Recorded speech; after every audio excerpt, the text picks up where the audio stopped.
Terima kasih Anda masih bersama kami pemirsa. Walaupun hasil kajian KPK terhadap pelaksanaan program Raskin atau subsidi beras bagi masyarakat berpendapatan rendah itu dianggap bermasalah, Menteri Koordinator Kesejahteraan Rakyat Agung Laksono menyatakan program Raskin tetap harus dijalankan. Menurut Agung, program Raskin terbukti bisa membantu pengeluaran sehari-hari rakyat miskin sebanyak 30 hingga 40%.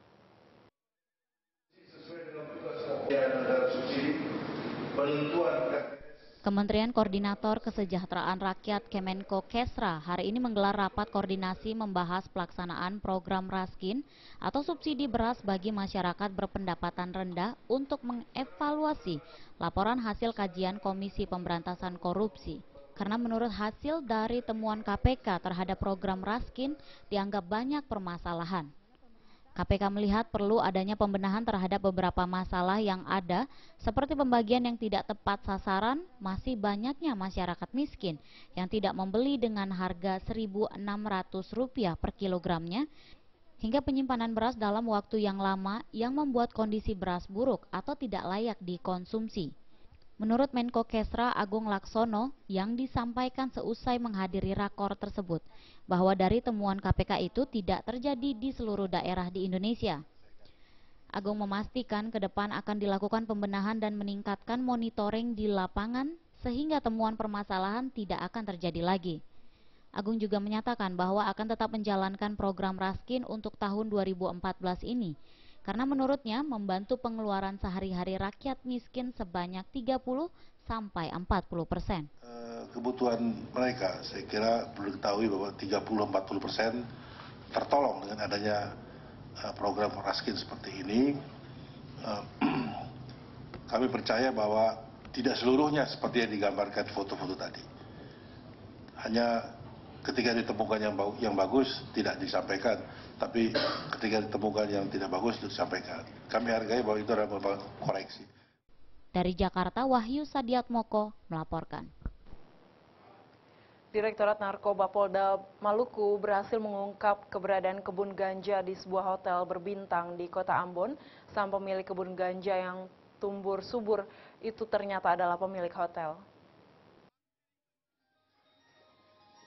Ini ruangan bukanya.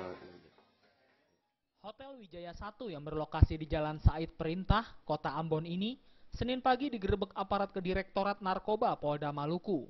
Polisi menemukan kebun ganja di sebuah ruangan di lantai 5 hotel, yang ditanam di 13 pot besar dan terdiri dari 32 batang pohon ganja yang tumbuh subur.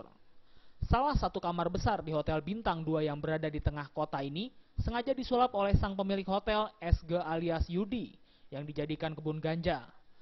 Tanaman ganja yang ditemukan ini umumnya berukuran tinggi 1 meter dan dirawat dengan baik oleh sang pemilik. Keberadaan kebun ganja di dalam hotel ini sudah ada sejak setahun terakhir. Bahkan sang pemilik sudah 2 kali memetik hasil panennya. Dan memang ketika media tanam dan pupuk itu dibawa ke lantai atas, di sana ada apa, kan begitu. Nah, kecurigaan itu memang muncul dan setelah kita dalami memang terdapat ganja itu. Kondisi tanaman ganja yang terawat dan tumbuh subur di dalam ruangan ini bisa dilihat dari berbagai peralatan dan perlengkapan yang digunakan untuk merawat tanaman ganja. Bahkan ventilasi dan suhu di dalam ruangan sengaja diatur menyerupai kondisi suhu di mana tanaman ini bisa bertumbuh. Hasil penyelidikan polisi untuk sementara diketahui tanaman ganja ini untuk digunakan sendiri oleh sang pemilik yang kecanduan dan tidak diperjualbelikan. Saat ini ruangan yang digunakan untuk ditanami ganja sudah diberi garis polisi, namun polisi belum menyita seluruh tanaman yang ada karena jumlah tanaman yang cukup banyak. Dari Ambon, Maluku, Haryatno melaporkan.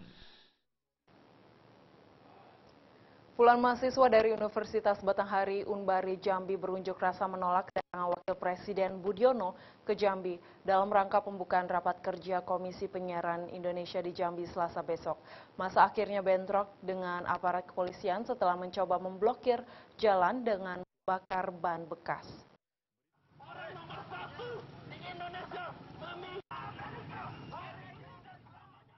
Awalnya aksi penolakan Wapres Budiono ini berjalan lancar. Masa hanya berorasi di depan kampus Unbari di Jalan Selamat Riyadi, Kota Jambi. Sambil berorasi, massa juga membentangkan poster bertuliskan penolakan kehadiran Wapres Budiono. Selain berorasi, massa juga melakukan pemblokiran jalan dengan membakar ban bekas. Namun aksi massa tersebut mendapat perlawanan dari pihak kepolisian yang sudah berjaga. Polisi berusaha melarang mahasiswa untuk membakar ban bekas, namun massa tetap melakukan pembakaran. Polisi akhirnya membuang ban bekas dan terjadi dorong-dorongan antara mahasiswa dan polisi.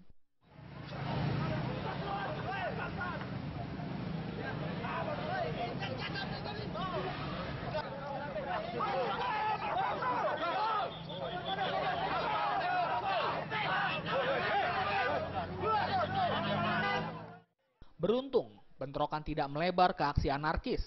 Setelah ada pembicaraan, pembakaran ban bekas pun dihentikan.